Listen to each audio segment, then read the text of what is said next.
teman-teman, jumpa lagi di channel Kak Ovi Bercerita. Kali ini Kak Ovi sedang berada di Museum Fauna Indonesia, Taman Reptilia Komodo.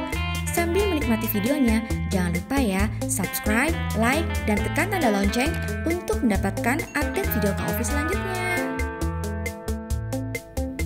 Teman-teman, museum ini buka dari hari Senin sampai dengan hari Jumat, jam 8 pagi sampai jam 4 sore. Hari Sabtu dan hari libur, jam 8 pagi sampai dengan jam 5 sore. Harga tiket masuknya hanya Rp5.000.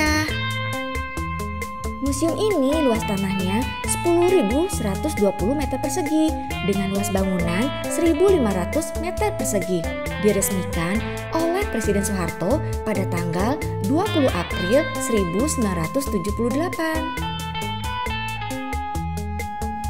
Museum Komodo mempunyai bangunan yang sangat unik, berbentuk komodo jenis reptil purba yang hidup di habitat aslinya, yaitu Pulau Komodo, Nusa Tenggara Timur. Dibangun mulai tanggal 1 Oktober 1975 sampai dengan 1 Juli 1976. Keren ya teman-teman?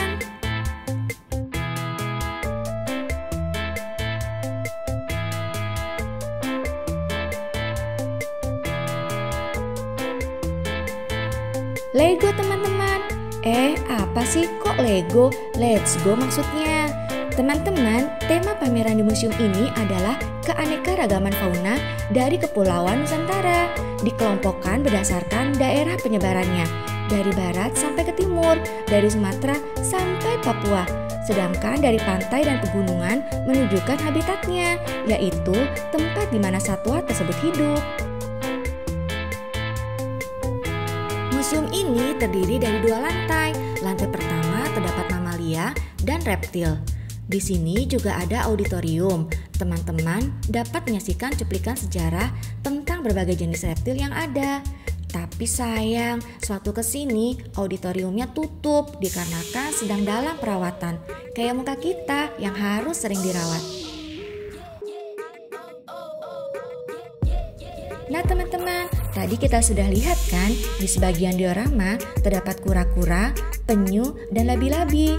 Teman-teman tahu nggak, mereka hampir mirip satu sama lain, padahal mereka mempunyai perbedaan. Walaupun mereka sama-sama memiliki tempurung di punggung. Kak Ovi kasih tahu ya perbedaannya. Yang pertama kura-kura. Kura-kura biasanya hidup di darat dan air tawar, memiliki lapisan luar dari sisik-sisik yang keras dan lapisan dalam yang berupa lempeng-lempeng tulang yang tersusun rapat. Kura-kura memiliki kuku yang tajam pada keempat kakinya untuk membantunya berjalan di darat. Jika kura-kura terancam bahaya, dia akan memasukkan kepalanya ke dalam tempurung. Tumbuhan dan serangga adalah makanan favoritnya. Dalam bahasa Inggris, kura-kura yang lebih sering menghabiskan waktu di darat dikenal dengan nama tortoise. Selanjutnya, penyu. Penyu lebih sering hidup di laut. Hanya penyu betina yang suka ke darat ketika akan bertelur. Setelah bertelur, penyu akan kembali ke laut. Keempat kaki penyu berubah menjadi seperti sirip ketika di laut, dan ini membantunya untuk berenang di laut.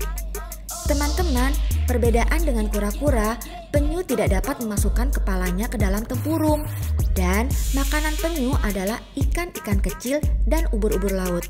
Nah, kalau penyu yang hidup di laut atau yang hidup di dekat air disebut turtle atau sea turtle dalam bahasa Inggris. Dan yang terakhir, labi-labi. Labi-labi atau disebut juga bulus hidup di air tawar, memiliki tempurung lunak dari tulang rawan. Seperti penyu, kaki labi-labi berbentuk sirip dan selalu tinggal di air dan di dasar sungai yang berlumpur. Bila terancam bahaya, labi-labi tidak bisa memasukkan kepalanya ke dalam tempurung. Labi-labi ini termasuk hewan karnivora pemakan ikan kecil dan cacing. Dalam bahasa Inggris disebut soft-shell turtle.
Selanjutnya di lantai 2. Di lantai 2, teman-teman dapat melihat berbagai jenis replika amfibi atau yang dikenal dengan nama lain katak.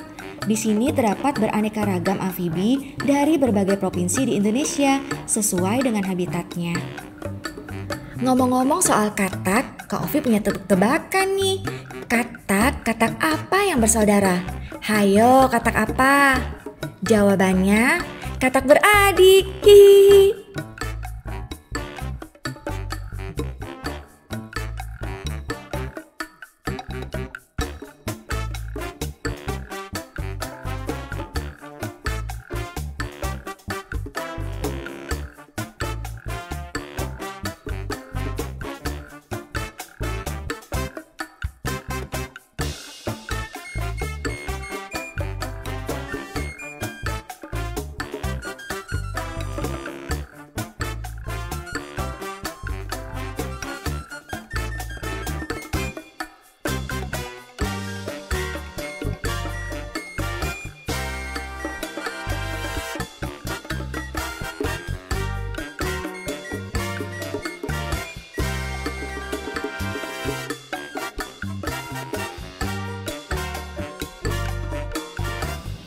Nah teman-teman, gimana? Seru kan jalan-jalan ke museumnya?